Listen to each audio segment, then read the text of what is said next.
Rothschild family stands as one of the most powerful financial dynasties ever to exist. Their wealth and influence grew so vast that separating fact from fiction becomes nearly impossible. When your family name transforms into shorthand for unimaginably wealthy, you've made it. Unlike today's billionaires who can't resist posting their private jet escapades on Instagram, the Rothschilds historically kept their business, well, their business. Their fortune fueled countless myths about their influence over governments, wars, and global events. Some claim they secretly control everything from central banks to entire nations. Did they? Let's find out by going back to where it all began.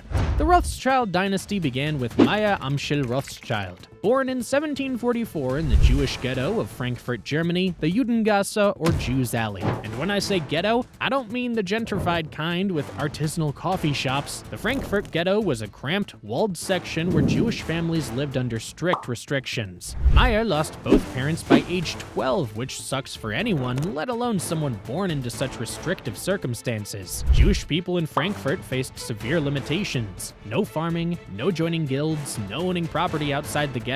They couldn't even leave on Sundays or Christian holidays, or walk more than two abreast on streets. Hard to build generational wealth when you can't walk down the street with your family. What Mayer did have was an extraordinary mind for business. Restricted by anti-Jewish laws limiting career options, he turned to finance and numismatics, coin collecting from a young age. While other kids played whatever the 18th century equivalent of video games was, probably hoops and sticks, young Mayer studied rare coins and developed expertise that later opened doors to elite social circles. After working in a Hanover bank, Mayer returned to Frankfurt and apprenticed with the Oppenheim family, established bankers who helped him refine his financial acumen. This was his version of getting an MBA, except instead of paying a tuition, he earned while learning. By his early 20s, Mayer established himself as a dealer in rare coins and currency. His expertise caught the attention of nobility who collected such items, including Crown Prince Wilhelm of Hesse, later Prince William IX. This relationship became the cornerstone of his future empire. Mayer became what was known as a court Jew, a banker to royalty. Think personal financial advisor to the Jeff Bezos of the 1700s, except your client could literally have you executed if they woke up cranky. Mayer's real breakthrough came through his relationship with Prince William IX of Hesse-Kassel, one of Europe's wealthiest men. The prince had inherited a fortune by renting his subjects as mercenary soldiers to foreign countries, particularly to Britain during the American Revolutionary War. Nothing says caring monarch like renting out your citizens to fight other people's wars, but yeah, business is business. Initially, Mayer just sold rare coins to the prince, but he gradually took on more responsibilities, eventually handling William's banking transactions. When Napoleon's forces advanced into Germany in 1806, Prince William fled to Denmark, leaving Mayer in charge of his fortune. This gave Mayer unprecedented access to capital. He didn't just sit on this money, though. He turned crisis into opportunity by devising an ingenious system to lend money on behalf of Prince William while taking a healthy commission for himself. The Rothschild family's ability to profit during wartime became a pattern that would repeat itself through history. Despite his growing wealth, Mayer continued to live relatively modestly in the Frankfurt ghetto with his wife Gütle and their 10 children. In an era of rampant anti-Semitism, drawing attention to wealth could be dangerous. Mayer understood that true power operates behind the scenes, the original version of stealth wealth before it became a TikTok trend. Mayer's true genius wasn't just making money, but creating a multi-generational plan for his family's success. He trained his 5 sons thoroughly in finance and languages, preparing them to expand the family business across Europe. He must have been quite the demanding father. Imagine bringing home a B in math to a dad who finances wars. Before his death in 1812, Mayer sent his 5 sons to establish Rothschild banking houses in major financial centers in Europe: Amschel in Frankfurt, Salomon in Vienna, Nathan in London, Karl in Naples, and James in Paris. This was his famous 5 arrows strategy, based on the idea that a single arrow can be broken, but 5 arrows together cannot. Nathan Rothschild, who established the London branch, proved the most financially brilliant of the brothers. He arrived in England in 1798, and initially establishing himself in the textile trade before focusing on banking. Nathan's timing was impeccable. He arrived just as Britain was becoming the world's dominant economic power during the Industrial Revolution. Nathan played a crucial role in financing Britain's war efforts against Napoleon. Through a network of agents, couriers, and carrier pigeons, the Rothschilds developed an unparalleled intelligence network that gave them information faster than governments could receive it, like having a Bloomberg terminal in an era of horse-drawn carriages. The most famous story, part history, part legend, involves Nathan's activities during the Battle of Waterloo in 1815. As the story goes, Nathan received news of the British victory hours before anyone else in London. Rather than simply buying stocks, he initially sold them, triggering a market panic as others assumed Britain had lost. Then, he secretly bought everything at rock-bottom prices before the news of victory sent markets soaring. While historians debate the details, the Rothschilds certainly profited enormously from the Napoleonic Wars. They had created the first private international banking system, allowing them to transfer money across borders when such operations were incredibly complex. Their network changed how international finance functioned, the original fintech disruptors, just without the hoodies and venture capital pitch decks. With the Napoleonic Wars over, the Rothschilds turned to peacetime opportunities. James Rothschild, who ran the Paris branch, became one of France's most powerful bankers. He financed early railways, mines, and other industrial ventures during the Industrial Revolution. The family went from financing wars to building the infrastructure of modern Europe.